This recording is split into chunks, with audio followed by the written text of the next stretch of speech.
E aí, galera? Tudo beleza? Que horas são? 21h29, um minuto antes do prometido. Bom, hoje é o Sadal Nakai, vereador, teve aí a coragem de participar aqui do nosso.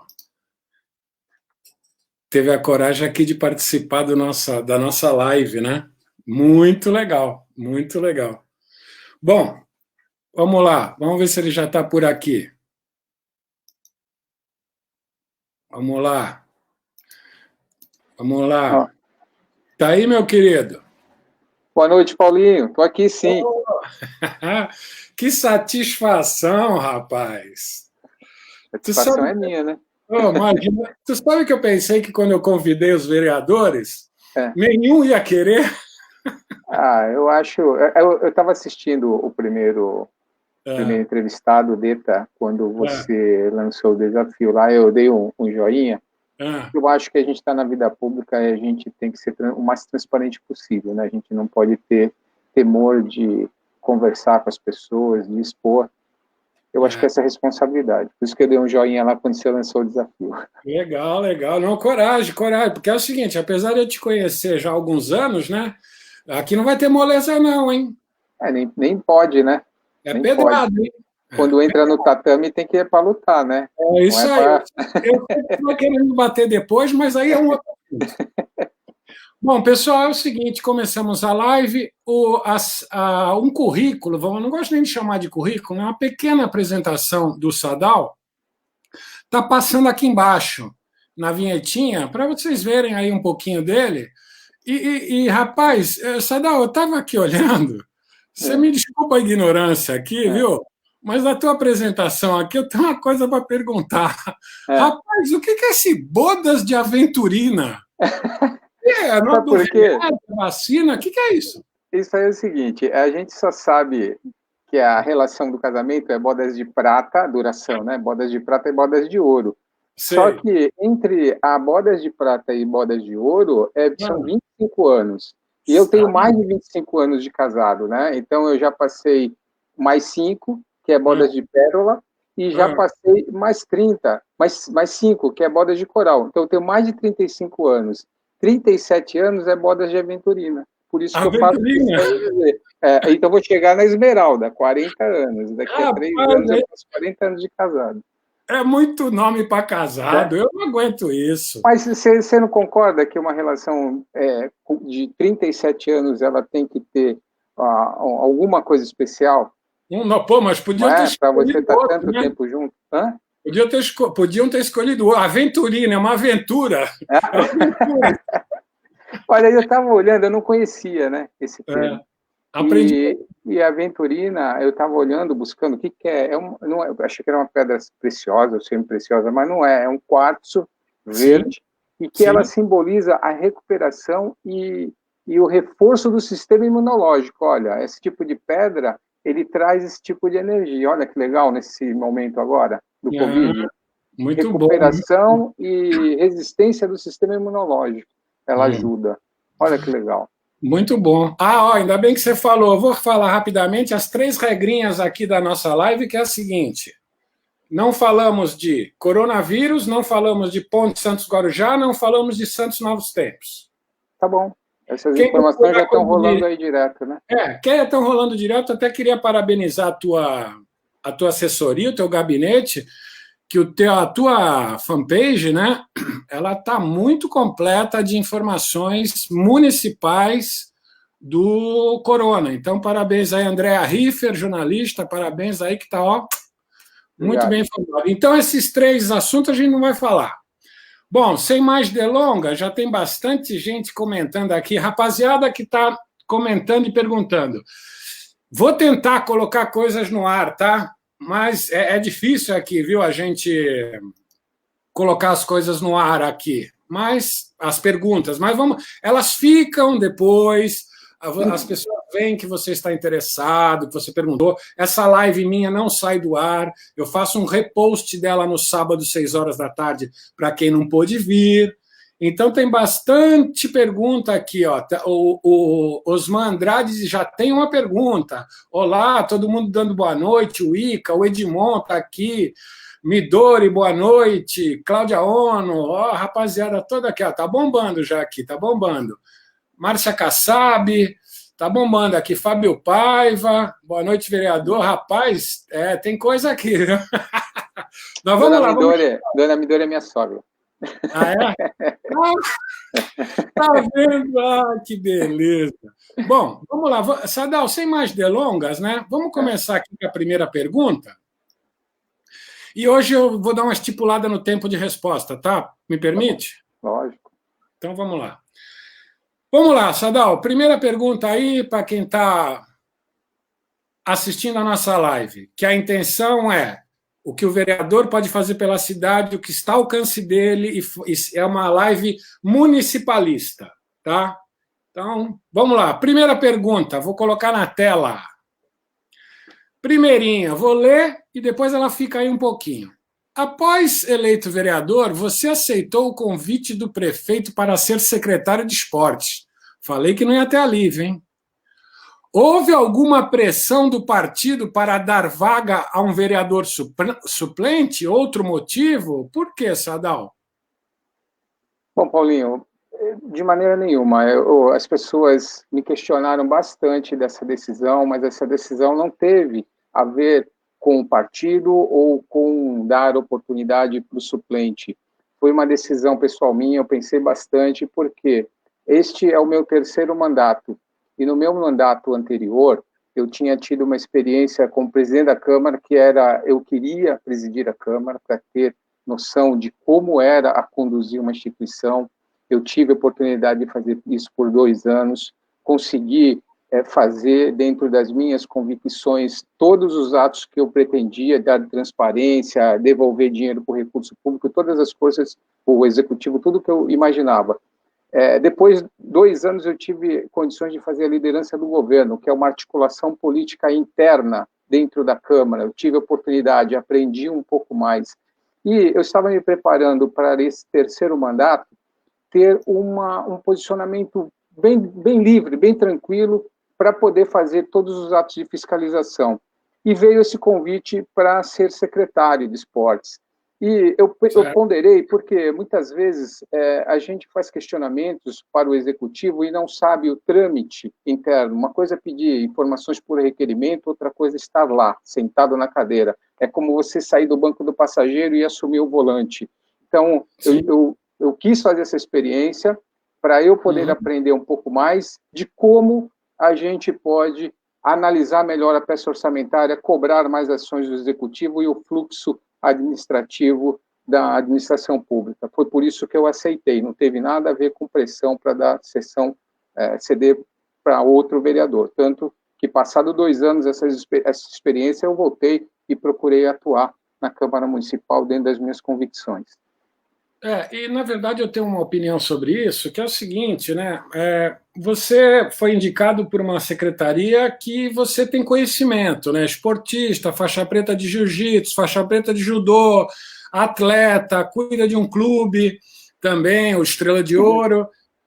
Você estava num lugar certo. E eu tenho uma opinião sobre isso, que é o seguinte, todo vereador que tivesse a capacidade, todo não, né? Alguns que tivesse a capacidade técnica de ser secretário, é válido. Aprender como é que é lá no executivo. Diz aí, como é que a banda toca lá, né? Não é fácil não, Paulinho, porque uma coisa é a gente estar de fora e achar que tudo é fácil de concretizar, mas a gente vive um Estado democrático de direito, né? Tanto a democracia nos dá liberdade para nos manifestar, quanto a gente tem que respeitar o Estado de Direito, que são as regras. E as regras é que fazem a burocracia. A burocracia, às vezes, ela é importante para dar a impessoalidade dos atos, que é muito difícil, às vezes, das pessoas compreenderem isso. A pessoa assume um cargo de poder e ele quer fazer da maneira que ele acha, e não é bem assim. Você tem que respeitar, tem que sentar e ser impessoal, tem que tratar todo mundo, tratar com a coisa pública. Estou recebendo muitas perguntas aqui. Dentro dessa aqui, vai uma paulada aí, hein? Tá? Olha a paulada aí, ó. Opa, peraí. Ó, essa não foi paulada, essa foi uma boa noite. Olha que Boa legal, da noite, Lídia Lídia. Fabrício. Mas olha aqui uma pauladinha. Uhum. Ó, José Luiz Macedo.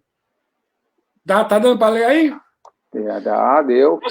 Se foi uma traição com o seu eleitorado, né? É Eu isso. acho, viu, doutor José Luiz Macedo, eu acho o seguinte, né? Eu acho que a gente representa uma parcela da população. Quando a gente acaba tendo mandato, a pessoa escolhe porque tem confiança no eleitor, no eleito, ele, de uma certa forma, ele tem simpatia, ou ele conhece, ou de alguma forma ele teve uma relação de proximidade que concedeu a oportunidade do voto. É importante, sim, às vezes a expectativa é que o vereador faça só o ato de fiscalização, mas para fazer o ato de fiscalização, a gente precisa também aprender, só através do requerimento, só através das regras de legislações, a gente não consegue entender o processo administrativo do executivo, né? Então, por eu fazer parte do partido do prefeito, eu tive essa oportunidade de ser convidado, porque havia uma discussão política sobre a sucessão, quem seria nomeado secretário de esporte. E eu vinha sendo muito crítico em relação a algumas coisas, em relação às questões orçamentárias, em relação a algumas políticas de esporte que não conseguia, e eu consegui sair muito mais conhecedor do que se eu tivesse ficado só os 2 anos. Então, os 2 anos, o ano passado e esse ano, eu fiz muita discussão com o governo. Por exemplo, a política de esporte e a política de saúde, elas podem estar juntas. Necessariamente, a gente não precisa desmembrar o orçamento, Sim. que essa é a grande dificuldade na Secretaria de Esporte. Eu nunca saberia desse tipo de oportunidade se eu não tivesse passado por lá. Então, eu entendo que o eleitor me deu essa oportunidade e eu me qualifiquei melhor para o cargo de fiscalização, né? Então, são as minhas convicções. Entendi. Olha, pessoal, estou vendo muita pergunta aqui a respeito do governador Dória, Boa noite, doutor fechamento. Miguel. Estou vendo aqui muita pergunta. Olha quem está aqui com a gente. Olha quem está aqui. Olha o Benê. O meu Benê. conselheiro Furtado. Esse é o conselheiro Furtado. A gente conversa muito sobre política, viu? A gente conversa muito sobre política institucional. Política institucional. O Benedito é o da quarta-feira que vem. Que bom. Vou assistir, Benê. Lógico, um monte de gente vai assistir. Bom, é o seguinte, gente, eu peço perdão para quem está perguntando a respeito de coronavírus e de fechamento e tal. Gente, isso nessa live aqui, vamos deixar isso aí para os mais, né, experts. Bom, vamos lá. Vamos dando sequência. Vamos aqui para uma próxima pergunta. Espera aí, vamos lá. Segunda pergunta. Tá lá. Deixa eu ler primeiro. Segunda pergunta, hein?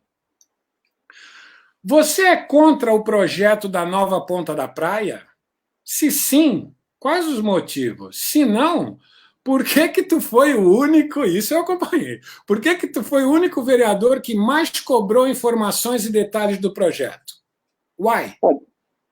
Bom, Paulinho, sim, não é que eu fui contra o projeto da Ponta da Praia, eu me posicionei dentro da minha visão fiscalizadora, porque eu tenho uma vida na Ponta da Praia, eu nasci praticamente na Ponta da Praia, vi o bairro crescer, minha família tem origem na pesca, e eu tenho muitas memórias e muito conhecimento da estruturação do bairro, eu vi o bairro progredir, né? Eu vi o bairro ser urbanizado, e sim. Esse projeto da Ponta da Praia, o que aconteceu, na verdade, o que eu questionei o governo foi a forma, por que usar o recurso só na Ponta da Praia? Porque a gente tinha alguns projetos que eles foram deslocados sem as consultas devidas. Então, eu sempre cobrei esse posicionamento das consultas devidas, porque quando o projeto foi apresentado, ele não veio à consulta pública, existia muita dúvida, né? Então, por exemplo, na faixa da praia, o tamanho do arruamento, o número de estacionamentos de carro, se algumas questões de urbanismo estavam resolvidas, a alocação do centro de convenções dentro de uma área federal. Então, haviam várias dúvidas que não foram explicadas, porque no processo foi aprovada a lei de uso e ocupação do solo, criada uma contrapartida financeira, e depois que veio o projeto. E eu já estava lá na Câmara nesse momento, daí eu falo da experiência dos processos que eu tive dentro da Secretaria de Esporte para entender o andamento, para poder poder fiscalizar e questionar. Então, eu acho que eu fiz a minha função, dei voz àquele que confiou em mim, que sabia que no bairro eles estavam me questionando, Sadal, como é que esse projeto, a rua vai ficar desse tamanho ou não? O que vai ter, o que não vai? Que o projeto que tinha sido anunciado pelo governo era somente um desenho arquitetônico, não foram apresentadas as plantas baixas, o projeto executivo. Então, foi isso que eu questionei. Mas, lógico que eu não posso ser contra a modernidade da Ponta da Praia. Eu só entendia que, dentro de um contexto da cidade, existiam prioridades em outros locais. Entendi. Ó, vou emendar. Tudo. Vou emendar. Ó, o Deta, hein? O Deta é rato velho da Ponta da Praia, hein? Sadal, eu, como morador da Ponta da Praia, quero saber se você tem dados dos resultados práticos daquelas bags colocadas na Ponta da Praia, que tinham o objetivo de recuperar a areia da praia e, pelo que observo, nada aconteceu. Então, Deta, obrigado pela pergunta. Na verdade, eu não tenho os dados. Os dados, eles estão com o pessoal da Unicamp, o Thiago Ziga, que ele fez de graça aquilo, ele já vinha fazendo há muitos anos, desde 2011 ele vinha coletando dados. A Secretaria de Desenvolvimento Urbano pode ser que tenha. O que aconteceu ali, eu vejo, teve até um vídeo recente do Herbert Passos Neto, que ele comentou sobre a extensão do BEG, realmente esse era o projeto, só que não tinha recurso no orçamento municipal para estender mais. E a grande dificuldade ali, Deta, foi o seguinte, foram os dados inconsistentes que a CODESP, a antiga CODESP, hoje a Autoridade Portuária de Santos, estava ofertando, porque o grande problema ali foi a falta do EIA-RIMA e o monitoramento da faixa praial do aprofundamento e da manutenção da dragagem do canal. Então, isso foi questionado numa ação pelo Ministério Público Federal e está em trâmite, se eu não me engano, na terceira vara federal ou na primeira vara federal, que está numa discussão jurídica, a discussão do impacto do aprofundamento do ali na faixa praial. Então, esses bags tinham dificuldade dos números, dos dados de aprofundamento, eles coletaram e conseguiram fazer aquela contenção para a onda não estourar em cima da calçada, que a onda estava estourando em cima das pedras ali, né? Então, ele diminuiu um pouquinho, mas continuou fazendo o alargamento, o aprofundamento do canal, a manutenção do canal, e não se tem mais esses dados de monitoramento. Essa é a questão que deve ser cobrada aí pelos nossos representantes federais. Entendi. Pessoal, se deu uma quedazinha aí na internet, foi coisa de internet, viu? Caiu um pouquinho aqui rápido para mim, mas já voltou. Então, o Sadal acabou de responder uma pergunta do Deta. Tem muitas perguntas, viu, Sadal? De muitas mesmo. Super interessantes todas. O Ica está fazendo umas perguntas boas. Ó, o Tiago Serrão, deixa eu só falar que o Omar aqui, peraí, Omar, né? Perdão aqui, deixa eu dar ó quem está dando uma boa noite para você, Sadal. Ô, Rodolfo. Professor, minha primeira eleição eu fiz um curso com o Rodolfo lá, ele me ensinou DataSUS e dados do SEAD, eu estava pesquisando aqui, viu, Rodolfo? Rapaz, eu vou dar uma dica para vocês, sabe o que eu faço com os posts do Rodolfo? Eu copio e colo num arquivo de Word, eu tenho uma apostila. O Rodolfo tem que voltar a fazer aquele curso, os cursos para usar o banco de dados do Tabnet DataSUS, que é importantíssimo para a gente ter os dados de saúde. É isso aí. Professor Rodolfo. Olha aqui, ó, é o Osman Andrade, ele está fazendo perguntas de alto gabarito. Só que, Osman, negócio de coronavírus. Putz, aí a gente, eu não posso quebrar essa minha regrinha. Ó quem tá te mandando um aperto já para Paulinho. Aurélio. Aurélio, quando foi candidato em 2004, ele fez uma reunião lá no Moby Dick, No E o Mob Dick. pessoal foi lá, do jiu-jitsu, foi lá treinar com ele. Eu era o aniversário dele, Ele pô, fez uma demonstração com o Teco. Lembra, Aurélio? Ele era do PSDB. Lembra? O Teco derrubou ele. Bom, vamos lá. Bom, continuando aqui, vamos para uma outra pergunta, então. Então, você respondeu aqui 2 de Ponta da Praia. Vamos ainda, como é um tema que eu considero importante, e a gente faz as perguntas aqui de acordo com a vertente do vereador ou do pré-candidato, né? Então, olha, aqui, vamos aqui, ó. Aqui, ó. Essa aqui. Ainda no tema Ponta da Praia, o que houve com o projeto piloto? Deu errado? Fatores influenciam?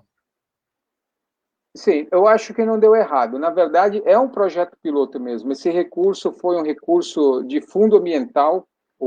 A Promotoria do Meio Ambiente disponibilizou um recurso. Em vez de fazer uma planta de projeto, eles optaram por fazer esse projeto prático.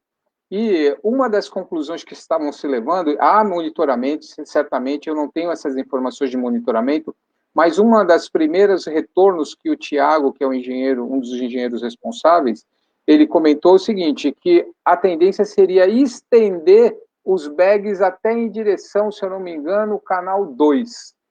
Teria que ter uma extensão maior, canal 2 ou canal 4. Mas sabe o que falta muito, Paulinho? São os dados reais do aprofundamento, da manutenção da dragagem do canal. A autoridade portuária, os promotores públicos federais têm que cobrar muito, porque eu acompanhava que era o monitoramento da faixa praial, e o último que teve, se eu não me engano, foi em 2013, 2014, e já dava um conclusivo que a areia estava se deslocando lá para o canal 1, canal 2. Estava perdendo na ponta da praia e indo para o canal 1, canal 2. E a última vez que eu tive na Codesp, antes da mudança da diretoria, a diretora de infraestrutura falou que estava fazendo monitoramento. Eu pedi e não recebi até hoje. Ah, é? Bom, porque eles não têm obrigação de me mandar, né? Agora, para um deputado federal, teria. Teria, né? Tem uma série de elogios aqui, viu, da sua atuação como secretário, mas não vou colocar na tela porque o assunto não é esse, mas tem uma série de assuntos importantes aqui. Bom, vamos fazer o seguinte agora. Antes de continuar... João aí, ó. Posso falar desse João? Pode. Então, ele está dizendo que o objetivo é beneficiar o grupo empresarial aqui em Santos, projeto da Ponta da Praia.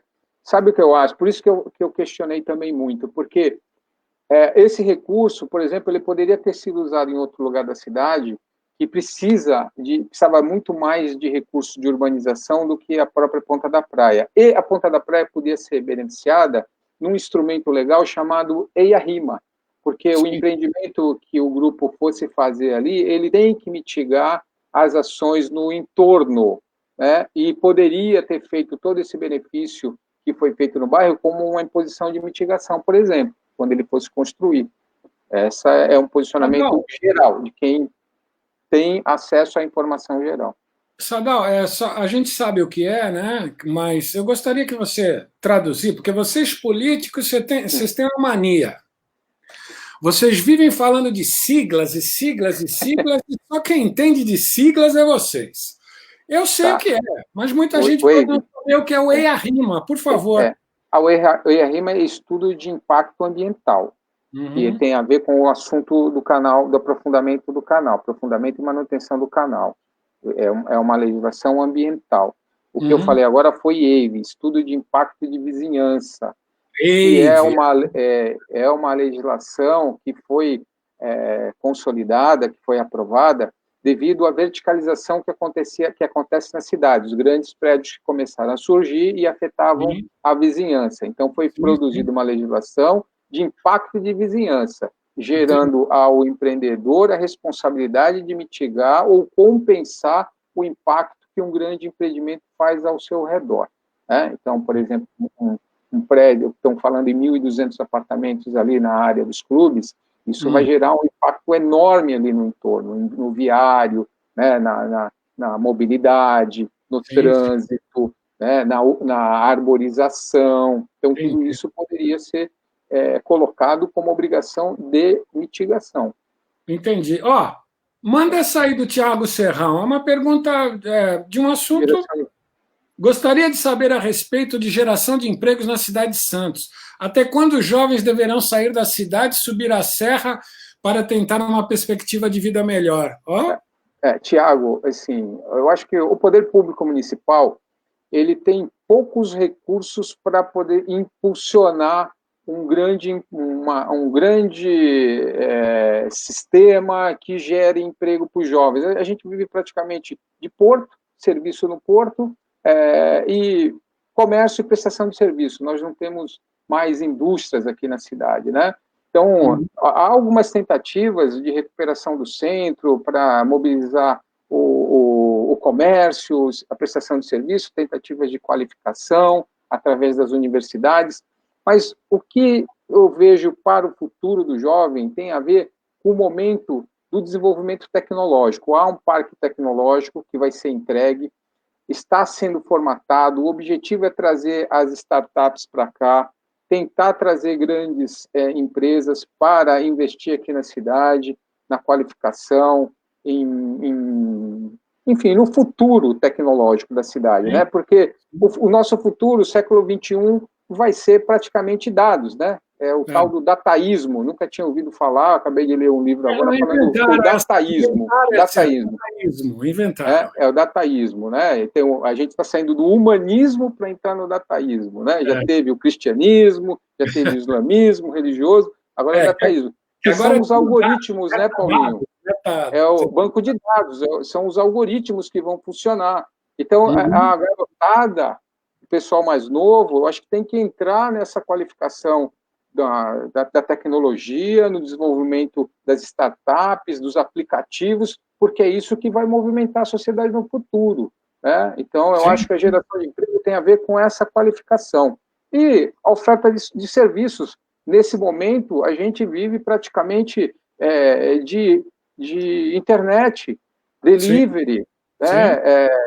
E-commerce. Eu acho que é uma brecha para o jovem, porque o jovem será muito mais apto para favorecer a qualificação do que uma pessoa mais velha como eu, por exemplo, que estou já não em bodas de aventurina. Sadal, sabe quando tem ali o joinha, o coraçãozinho e a carinha rindo? Sabe? Tem uma carinha rindo ali, deve ser de algum hater, que olhou e falou: Ih, esses caras estão. Deve ser de algum hater, adoro hater. Bom, vamos lá. Continuando aqui. Bom, agora eu vou dar uma interrompida aqui nas nossas perguntas, e eu vou convidar para fazer uma pergunta aqui uma pessoa que eu tive o grande prazer de trabalhar com ela durante muitos anos. Foi a época que eu atendi o Colégio Objetivo, que a minha agência era a agência do Colégio Objetivo. Nós somos agência deles durante 8 anos. E nessa época eu tinha uma parceira de assessoria de imprensa, uma pessoa maravilhosa. E ela fez questão de fazer uma pergunta aqui para você, e eu vou jogar na tela. Pode ser? Pode, lógico. Aqui, pergunta aqui na minha live é só gente de gabarito, hein? Na outra foi o Zeca Silvares, hoje você vai ver quem é. Na do Benedito Furtado vai ser também. Nós vamos pegar pesado. Então vamos lá. Essa pessoa até que aliviou contigo, mas a pergunta dela é interessantíssima. Interessantíssima. Eu vou colocar 2 vezes o vídeo dela. Para se alguém teve algum piriri de internet, 2 vezes. A primeira vai agora. Preste atenção na pessoa. Olá, Paulinho. Antes de mais nada, parabéns por essa iniciativa. As lives que você tem feito têm sido muito boas, têm sido muito úteis. Acompanhei parcialmente as 2 primeiras, com o Deta, e na semana passada com o Guto. E essa é uma forma muito bacana de debate, de divulgação de ideias. Só assim o eleitor tem condição melhor de escolher seu candidato em outubro. E feliz por participar dessa terceira com uma pessoa que eu admiro, uma pessoa com uma postura íntegra, de muito respeito, que é o Sadal. E eu trago para ele 2 questões que eu gostaria de ouvir a opinião dele. A primeira é sobre o fundo eleitoral, né? Muito se tem dito sobre usar esses recursos da ordem aí de 2 bilhões, não para as eleições, e sim para as ações de combate ao coronavírus. Eu queria saber do Sadal o que ele pensa sobre isso. E a outra questão é sobre manter ou não manter as eleições em outubro. Já há uma corrente que defende que essas eleições sejam postergadas 2 anos, até 2022 e se junte à eleição para presidente, governador, deputado, senador. Ontem mesmo, a União dos Vereadores aqui da Baixada emitiu uma nota defendendo que isso aconteça, ou seja, o adiamento das eleições por 2 anos. Quero saber do Sadal o que ele pensa sobre isso. Mais uma vez, parabéns pela iniciativa e conte comigo aí e com o jornal para o que você precisar. Um abraço. Sadal. Tá ouvindo? Sadal. Oi. Desculpa, Nossa, quanta honra. Hã? Quanta honra. Nem fala. Pô, honra minha e tua. Deixa eu falar uma coisa aqui para você.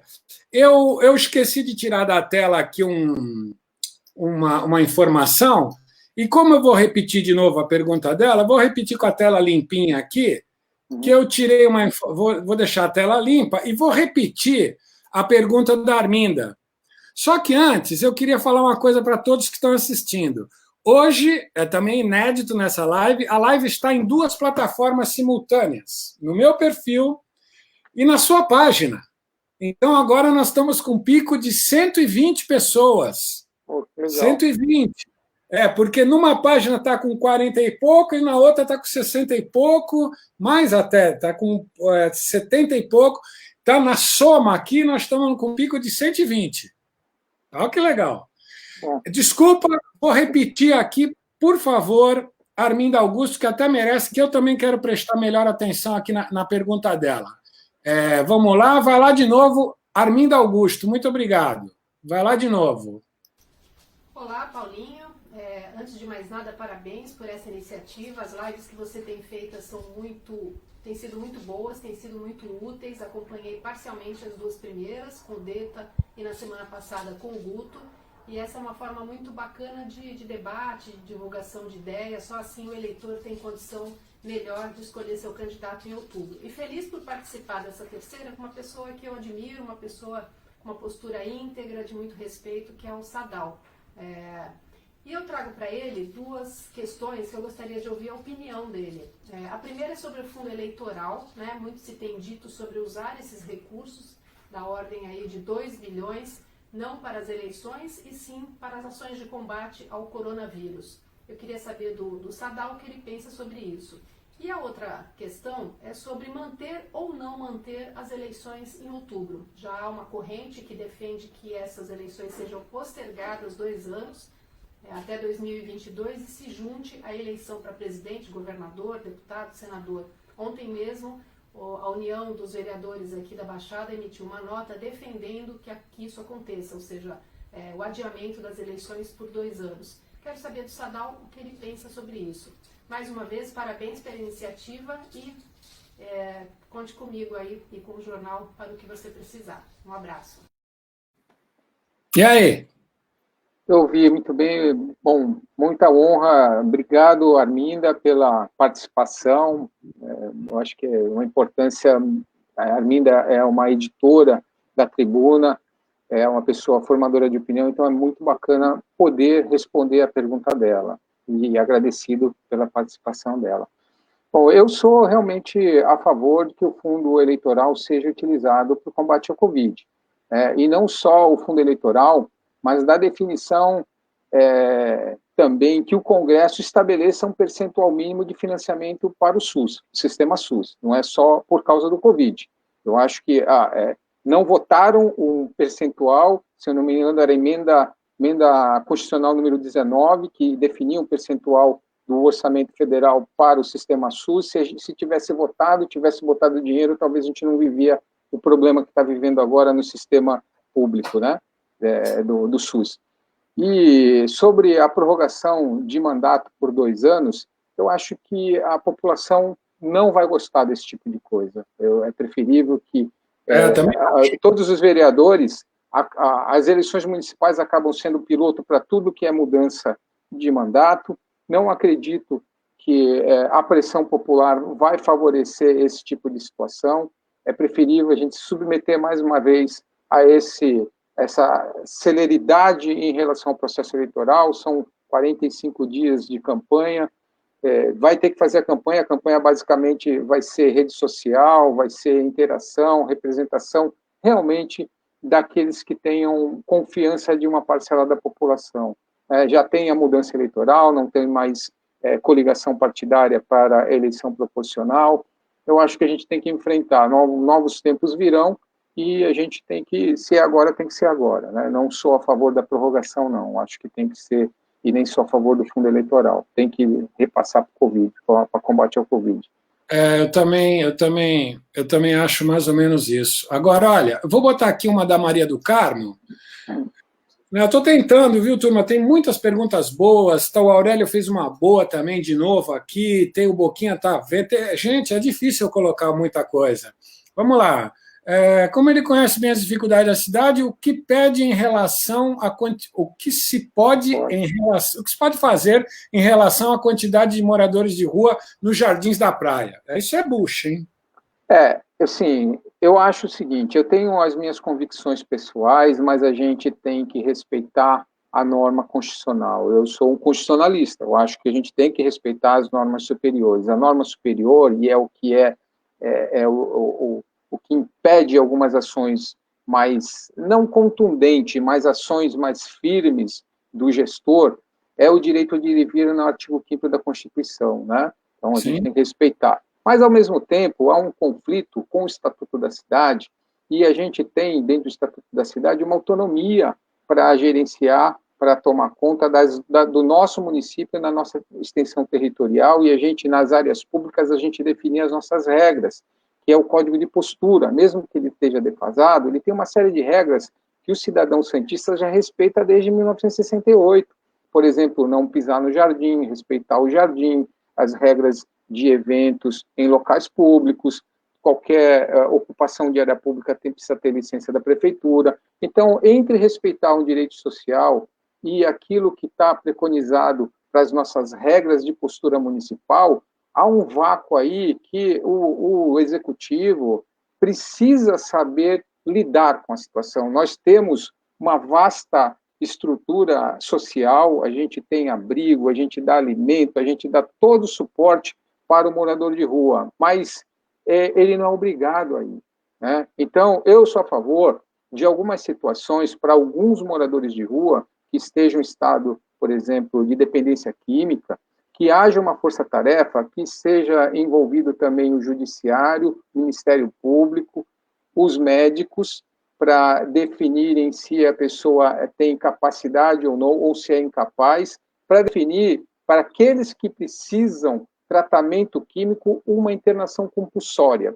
E aí a gente cai num problema, porque o Estado não financia uma recuperação por mais de 3 meses, e ninguém se recupera quimicamente, de um tratamento químico, em menos de 3 meses. Né? Então, a gente tem uma discussão maior aí. Aí me perdoe. Também esse negócio aí, tem gente, esses caras aí, às vezes não querem ir para lugar nenhum, viu, velho? Eles querem mesmo.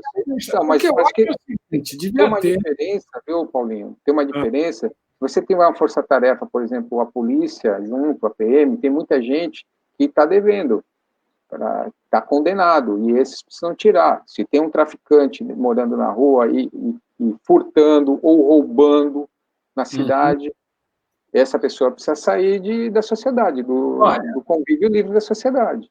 Eu vou te falar uma coisa, eu não sei, né? Vão me chamar de sei lá do que, mas higienista. Pode ser. É o seguinte, Sadal, morador de rua, na praia, se instalando, pendurando roupa, tomando banho, aí não dá. Isso não pode. Isso é uma postura que a fiscalização deve fazer. A GM é que, muitas vezes, o que acontece? Não tem perna para tudo, o tempo todo. A gente tem cobrado muito a eficiência das câmeras de monitoramento, para que haja uma eficiência das câmeras de monitoramento e coíba esse tipo de coisa. A gente não pode tirar compulsoriamente o cara da rua, ele tem direito a ficar, mas ele também não pode se apropriar, por exemplo, do chuveirinho, de fazer varal. Os bancos viram cama, né? Os bancos da praia viram cama, aí não dá, né? Olha, esse é um dilema, viu? É um dilema, eu sei. É só uma pergunta última nesse assunto, rapidinho. Isso está ou não está ao alcance do vereador? Sim ou não? Não, a fiscalização da postura, sim. A fiscalização da postura, sim. A gente tem que fiscalizar o executivo para que não haja, por exemplo, um varal no Jardim da Praia, para que não monte camping no jardim, ou faça churrasco, morador de rua, crie algazarra, faça, como é que está designado no Código de Postura, o converscote. Não pode fazer converscote, é festa. Converscote. Mais uma que eu aprendo. É outro nome de remédio. Toma aí um converscote que passa. Olha só, olha o naipe da nossa live. Responde essa pergunta aqui. Olha o naipe da nossa live. Grande secretário Sérgio Aquino. Está lendo aí? Estou. Está todo mundo lendo, para eu não ficar até que falando? Está todo mundo lendo. Estou. O distanciamento das autoridades estaduais e municipais em relação ao porto. Você acha viável lutar pela regionalização da administração portuária, garantindo gestão profissional e sem interferência? Eu sou um fã do Sérgio Aquino, porque ele foi a autoridade portuária aqui em Santos, foi diretor ele era secretário de Portos e diretor da autoridade portuária aqui em Santos. Junto com todos os sindicatos, ele definiu o PDZ, a gente tinha uma série de projetos aqui para a cidade. Infelizmente, o governo federal mudou toda a estruturação de regras, de leis, né? Eu sou a favor, sim, da regionalização, porque a municipalização eu acho muito difícil, mas a regionalização é possível, sim, ficaria muito melhor. Se o presidente pensa em descentralizar a gestão federal, é justo que se passe a gestão do porto para o Estado e compense isso com as tributações devidas ao governo federal. Mas a gestão tem que ser aqui, sabe por quê, Paulinho? O grande conflito que a gente tem na cidade é exatamente a diferença das regras de utilização dos espaços. Por exemplo, esta noite, das 3 horas da manhã até as 7 horas da noite, até as 19 horas, houve um apitaço de ônibus, de caminhões, de trens aqui no corredor de exportação do bairro. Né? Então, o vereador não pode fazer nada. Eu conversei, mandei um pedido para a CETESB, para o gerente regional, ele rapidamente entrou em contato com a autoridade portuária, que não sabia o que estava acontecendo. Então, esse tipo de coisa, com a gestão regionalizada, está aqui a CETESB hoje tem competência para fazer o licenciamento da operação, das atividades do porto, deveria ser passado também a licenciamento da implantação das atividades do porto, porque ficaria tudo mais fácil para fiscalizar e para fazer uma compatibilidade com a sociedade aqui nossa, da cidade de Santos. O Sérgio Aquino sabe muito bem, eu até indicaria para ele ser o nosso secretário estadual de Porto. É o que eu ia falar. Domina. A falta de gente boa de Porto é aqui em Santos, e o Sérgio Aquino é o top. Olha só, tem perguntas aqui, eu queria jogar essa daqui, ó. Voltando um pouquinho só na Ponta da Praia, essa aqui do Gino. Olha aqui, vamos lá. Sadal, na Ponta da Praia, você não acha que os empreendimentos imobiliários que virão deveriam preparar Sim, é verdade.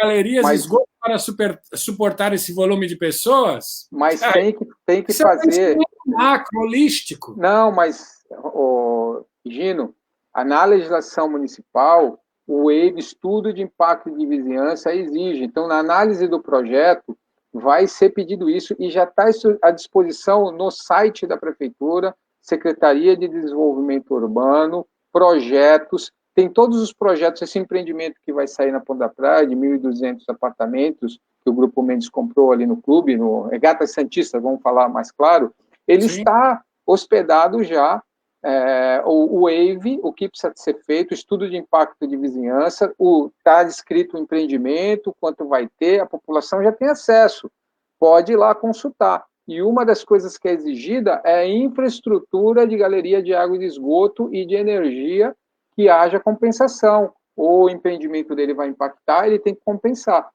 É obrigação. Aí cabe ao vereador fiscalizar. Entendi. O doutor Macedo,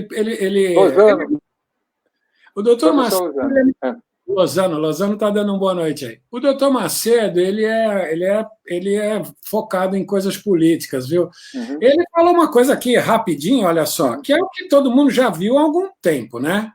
Olha, da zeladoria, né? A zeladoria, realmente. Olha, hoje, eu não sei quando eu vi uma foto da Arena Santos, Sadal, eu vi a Arena Santos ser construída.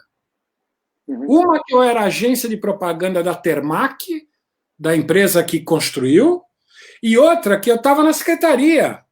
Eu acompanhei do chão até a inauguração. Rapaz, está dando pena aquela Arena Santos, hein? Tá de choque.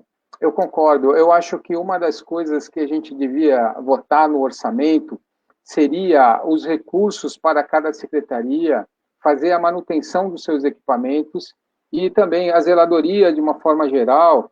Por exemplo, a gente tem uma lei de mobilidade urbana que inclui o calçamento. A gente tem uma lei de calçamento também, né? Então, uma das propostas no primeiro mandato do governo era assumir todo o calçamento da cidade e depois repassar em recurso de cobrança junto com o carnê de IPTU. Só que o volume de dinheiro era muito grande, não se abortou a ideia e só se aprovou a legislação de calçamento. Mas eu concordo, eu acho que é uma discussão política realmente que começa na discussão do orçamento. Se colocar no orçamento, eu falo isso porque eu tive a oportunidade de estar dentro da Secretaria de Esporte, a gente mandava a peça orçamentária para ser elaborada para o ano seguinte e nunca a gente era contemplado com recursos para fazer a manutenção dos nossos equipamentos, né? Então, entendo também que seja dessa forma, não é suficiente o dinheiro disponibilizado para a zeladoria total da cidade. Então, foi decisão política, a opção foi fazer mais projetos, mais estruturas novas para a cidade, foram entregues várias policlínicas para a cidade, se investiu bastante na execução do Hospital dos Estivadores, então acabou preterindo um pouquinho os recursos de manutenção e de zeladoria. Eu concordo com o Macedo. Um pouquinho não, né, Sadal? Porque não, concordo, não vou discordar, não tem como discordar. Construir hospital, legal, é bom para Santos e é bom para São Vicente, Itanhaém, tudo que vem para cá. Agora, para o cara que mora aqui há anos, que paga o imposto aqui, que é uma cidade arrumadinha, nós já vamos falar do assunto até das árvores, viu? Que eu sei que você tem dedo nisso aí. Agora, antes de pegar a leve com outra pergunta, está preparado para a pergunta derruba candidato? Vamos lá. Está preparado? Vamos lá. É a derruba candidato. É o seguinte, eu sou que eu gosto de saber não somente o que vocês fazem fora da Câmara. Eu gosto de saber o que vocês fazem dentro da Câmara. Como a Câmara cuida da Câmara, que é nossa. Não vivem dizendo, a casa do povo, a casa do povo, a casa do povo. Então é nossa. Então eu gosto muito de saber o que acontece lá dentro. Então vai vir a pergunta matadora aí, só que eu vou soltar a vinhetinha. Solta aí, Latino.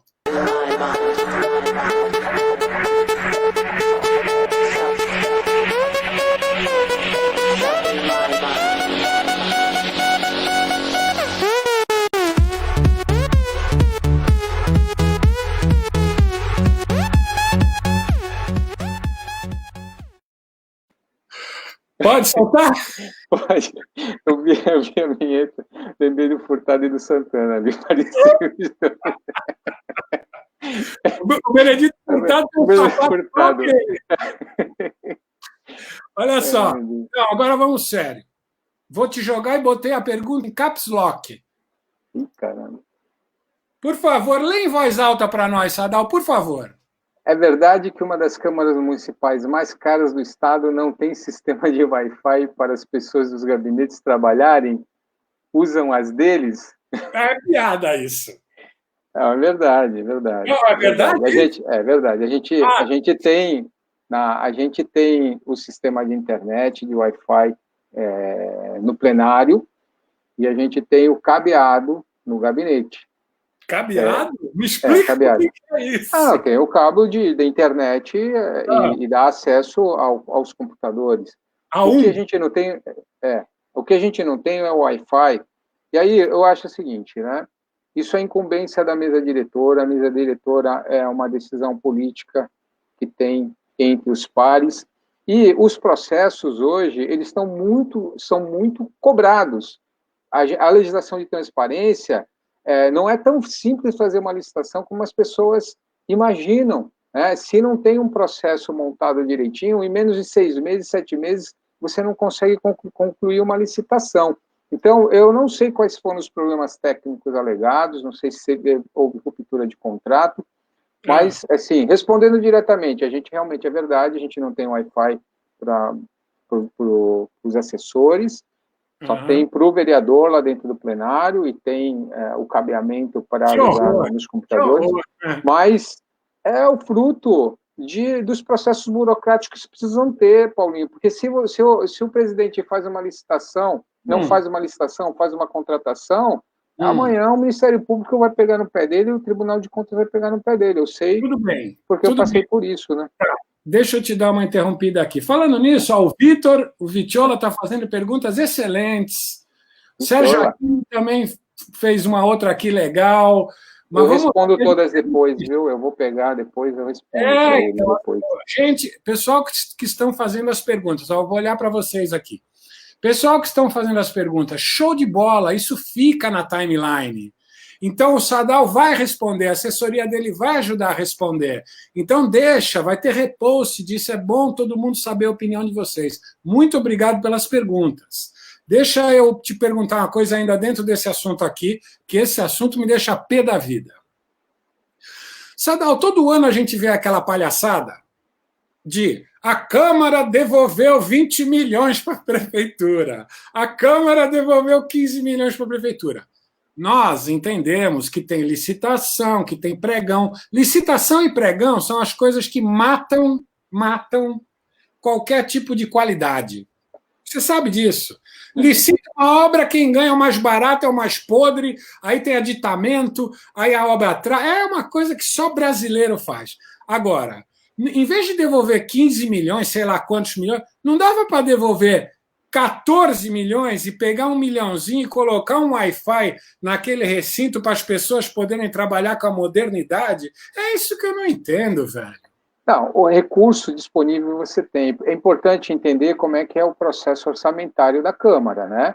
Câmara...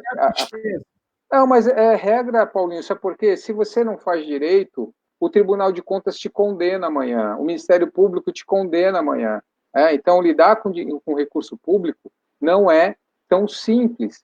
Depende da equipe, da competência para agilizar as burocracias.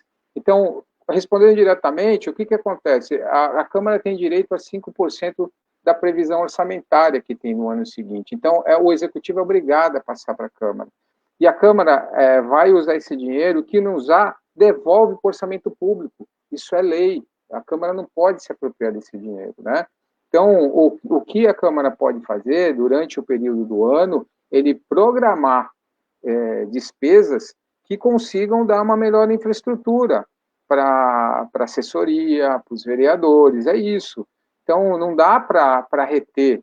A Câmara de São Paulo, por exemplo, ela criou um fundo, mas o fundo é, por exemplo, do dividendo do dinheiro que fica aplicado, do 1/12 que é repassado a cada mês, sobra dinheiro, esse dividendo pode ser colocado nesse fundo eleitoral. A Câmara de São Paulo, por exemplo, faz a alocação da sua estrutura, esse dinheiro vai para lá.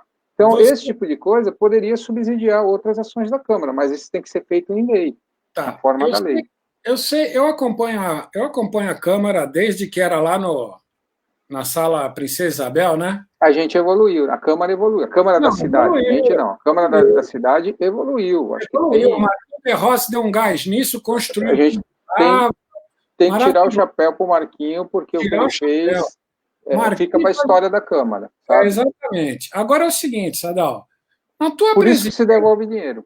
Por isso que se devolve dinheiro. Porque senão... Porque não paga mais aluguel, pagava aluguel antes. Gastava-se. Eu sei que na tua presidência você fez um monte de coisa bacana. Inclusive, convido aí a quem quiser ver os atos da presidência do Sadal, quando ele foi presidente, visita lá a fanpage dele, tá? Olha só, deixa eu tirar essa pergunta daqui, que essa você já me respondeu. Deixa eu te dizer uma coisa. Na tua presidência, eu sei que você tentou modernizar algumas coisas, mas você pensou nesse negócio do Wi-Fi?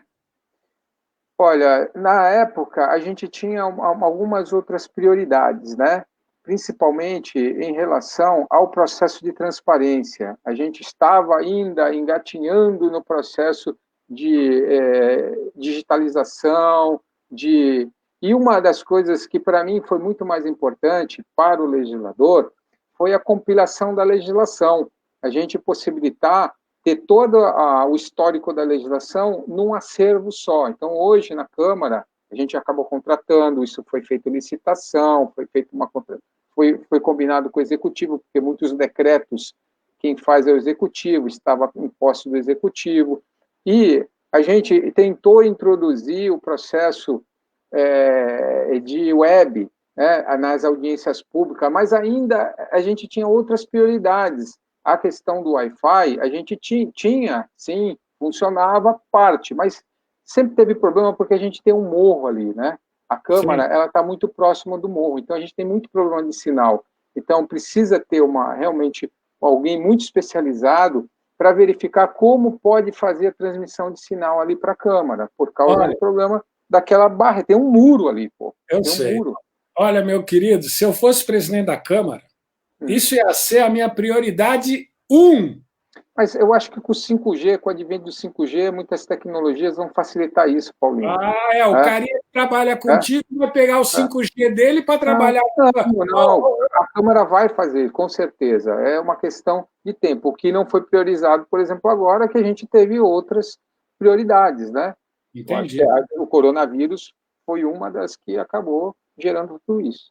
Olha, nós estamos com 1 hora de live, minha live não passa muito disso, tá? Então eu vou dar um momento de emoção agora e depois uma última pergunta, tá bom? E agradeço de montão as pessoas que estão fazendo milhares de perguntas aqui, Sadal. Tem cada uma, e tem umas aqui que para responder, querido, precisa ser faixa preta, faixa coral. Tem que responder. Faixa coral. Vamos lá, olha, eu quero botar um momento aqui de descontração, por favor. Então vamos lá, porque é muito importante também, para mim, na minha visão, que as pessoas, que os munícipes, conheçam um pouco da pessoa, do vereador como pessoa, e não só como político. Eu acho isso muito importante. Caráter, berço, estudo, competência. Então, eu vou botar aqui uma imagem para você. Você me diz alguma coisa a respeito dela. Tá vendo aí? Lógico. Tá vendo? Que é essa galerinha aí, Sadal? Na verdade, essa é a história da minha vida, né? Do lado esquerdo, o meu avô com a família dele, o pequenininho ali segurando um bichinho de pelúcia é o meu pai.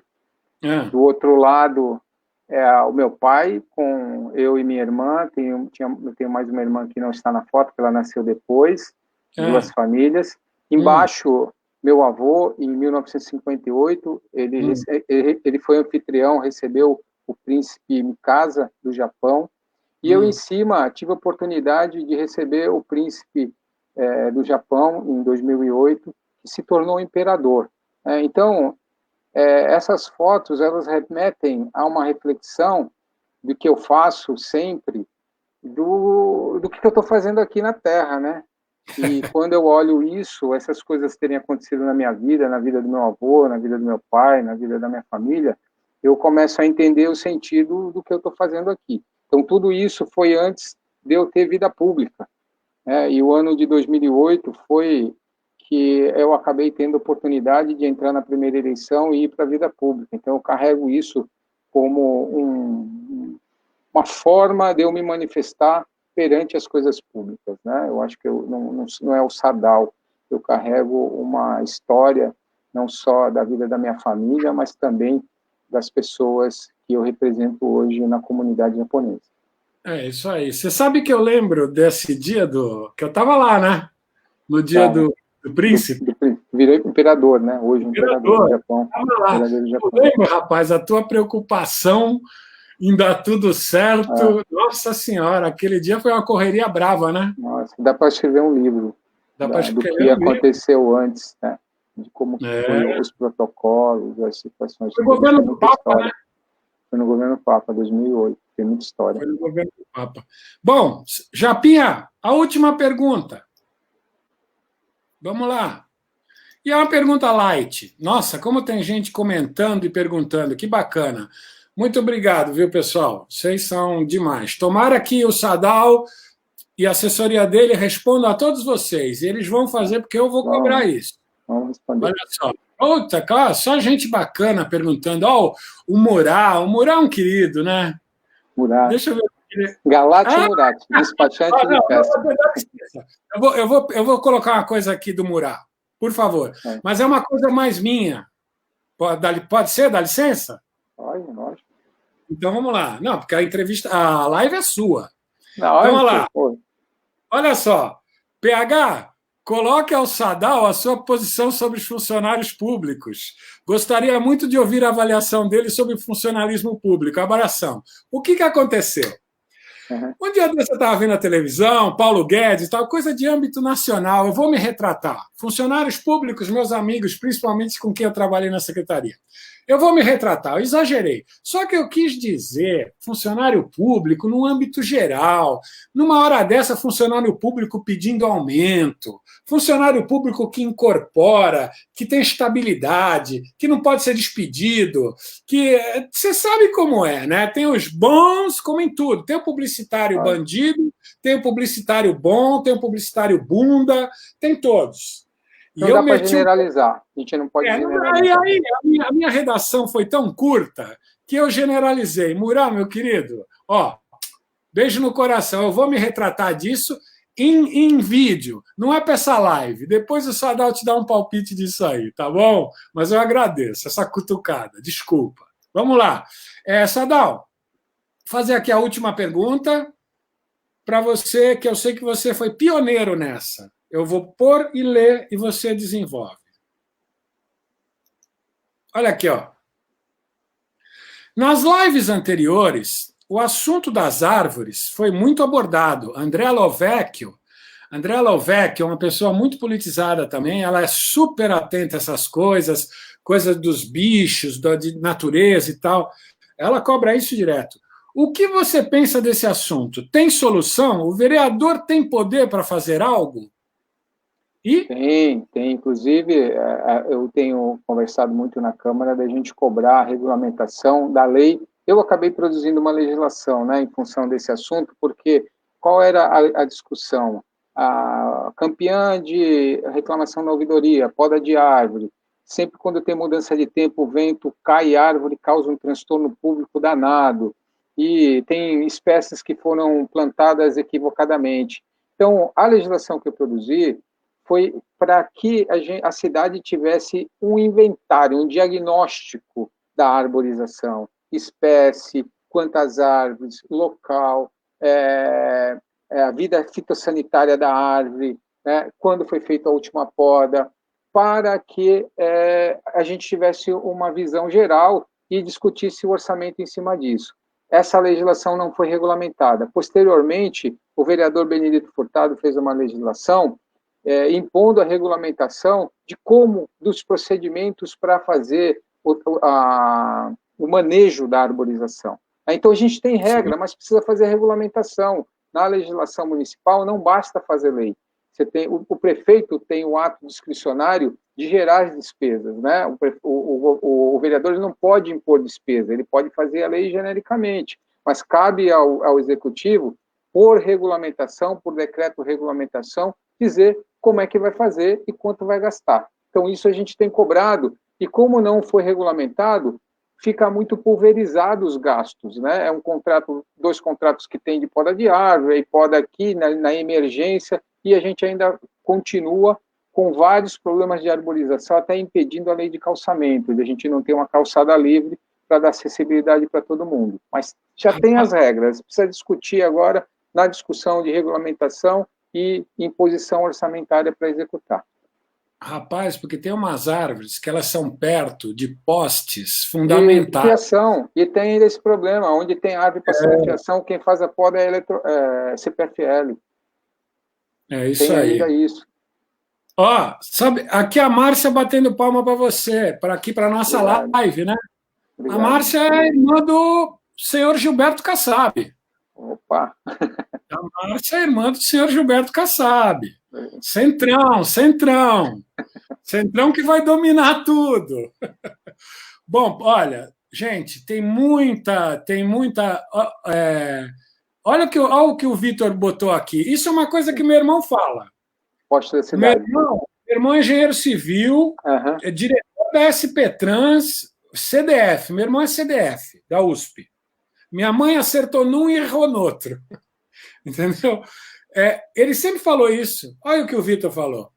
O problema, Vitor, é recurso público para isso, né? A gente só tem 5% da capacidade orçamentária do nosso orçamento, 5% só sobra. Este ano tem mais porque tem verbas de recursos transferidos, verba Haddad e tal, chegou na hora de 200 milhões. A gente tem 90 milhões. 90 milhões não embute toda a fiação da cidade. Já tem uma legislação que foi aprovada na Câmara, mas o que falta é recurso para fazer isso. Então, tem alguns instrumentos urbanísticos que possam possibilitar, né? Então, mas é uma discussão que tem que ser feita de maneira geral, porque toda a discussão urbanística que você vai favorecer empreendimento e beneficiar esse tipo de coisa pode desfavorecer de outra forma. Então, é preciso uma discussão. Eu sou a favor de todos esses grandes projetos urbanísticos serem discutidos com a sociedade. E a gente fazer, só o executivo fazer o projeto e apresentar, a não ser que seja numa plataforma de governo da cidade. Aí tudo bem, aí a gente vai sacrificar, por exemplo, várias políticas públicas, pegar o dinheiro para fazer um investimento desse tipo de infraestrutura. Mas não pode chorar depois, né? Tá, então deixa eu te mandar uma rápida, aí tu responde essa do Gelol aqui. Eu queria te perguntar uma rápida aqui. Sadal, quantos por cento do orçamento é gasto com folha de pagamento de funcionário público? Por volta de 47%, depende da concretização da arrecadação, mas fica entre 47%, o limite prudencial é 51%, mas está aí entre 47% e 48%. Se cair a arrecadação, vai levar. É pesado. Né? Fora a folha, tem o sistema previdenciário, que é pesado, e o custeio, parte do custeio da CAPEP, que é a Caixa de Pecúlio de Saúde. Então, essa discussão é que tem no Brasil, não é só na cidade de Santos. Não. É a discussão nacional, que acaba tomando grande parte do orçamento público. Mamãe, é muita gente. Responde essa aí do Gelol. Algum projeto habitacional para moradias populares em curso na prefeitura, algum convênio com o governo do estado? Olha, com o governo do estado eu não lembro de a gente ter. Existem alguns projetos habitacionais que estão sendo concluídos, na Zona Noroeste, principalmente, foi entregue agora na Caneleira, que é recurso do governo federal, mas governo do estado não tem. O grande problema dos projetos habitacionais, eu tenho esta opinião, a transferência de propriedade não está inscrito na Carta Constitucional. A Carta Constitucional diz moradia digna.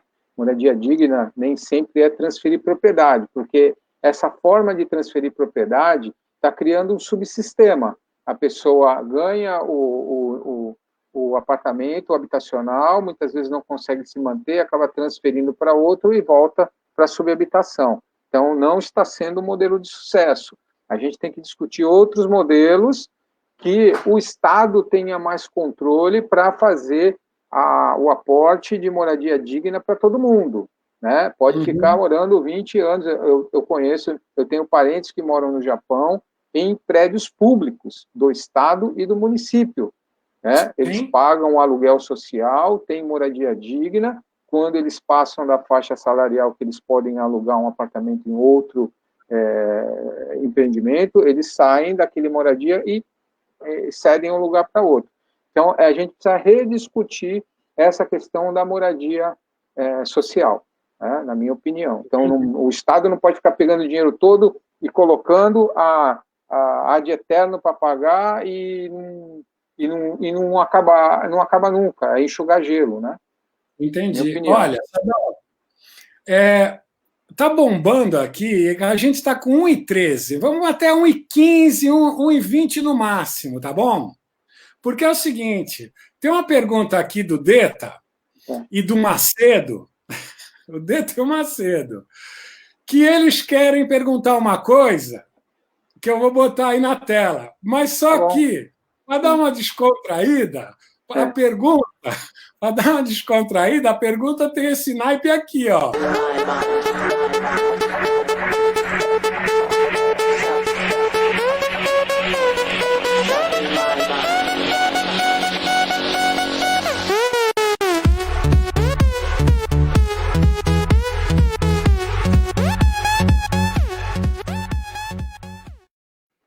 Na verdade, não são eles dois, não, tá? Tem muito. Eu vou pôr a pergunta, mas tu promete que não vai me enfiar porrada quando a gente estiver treinando jiu-jitsu? Promete? Lógico que não. Sei que não. Sei que não. Tá, então vai a pergunta. De inúmeras reeleições. Eu acho Sadal, o seguinte... Sadal é a favor de inúmeras reeleições? Eu vou falar uma coisa, eu não vejo problema na reeleição. Sabe por quê?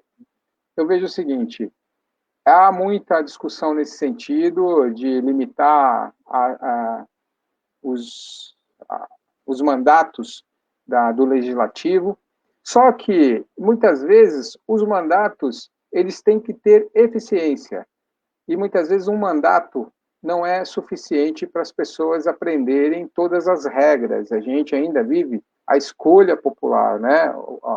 A camada da população acaba levando alguém. Eu acho que, se não houver reeleição para vereador, muitas vezes o executivo pode levar vantagem nas suas conduções, porque pode contar com o desconhecimento das regras que conduzem uma sociedade e, por exemplo, o vereador entender que é só produção de lei, fazer produção de lei, a função do vereador seja produzir leis. Como é que você vai produzir lei se você não tem conhecimento pleno das regras constitucionais, do que pode, do que não pode? Então, a novicidade no mandato acaba prejudicando a qualidade do mandato. Eu acho que esta distinção de limitação do mandato do vereador é a aprovação popular. A aprovação popular é que deve nortear, né? Eu acho que tem coisas para discutir, por exemplo, o orçamento do legislativo, a maior transparência dos atos. A gente vai chegar num momento em que a população vai conseguir muito mais avaliar a qualidade do vereador e, nas suas escolhas, terá mais eficiência. Não acho que limitação de mandato vai gerar uma qualidade melhor na Câmara, é a minha opinião. Mas não é uma discussão que a gente consegue concretizar aqui na cidade, a não ser que o vereador desista de fazer política. Olha, estou parando, e eu estou quase lá também, viu? Japa, olha só, você me permite essa intimidade de te chamar de Japa, porque nós nos conhecemos há mais de 30 anos, né? E aqui não tem alívio para ninguém, é todo mundo, a pergunta vem que vem, tá tudo lá no post, eu não apago nada, eu não oculto nada, eu não excluo nada, tem paulada ali a dar com pau, hein? Depois tu vê. Então, gostaria de te agradecer a todo o pessoal que esteve aí com a gente na live. É isso que é bacana. Por isso que a live deu repercussão, porque as pessoas participando é que é o bacana, né? Então, obrigado aí por vocês, para todo mundo. E, apesar de você ter tirado sarro da última vez, para a gente se despedir, eu quero dar um abraço digital. Vem. Não,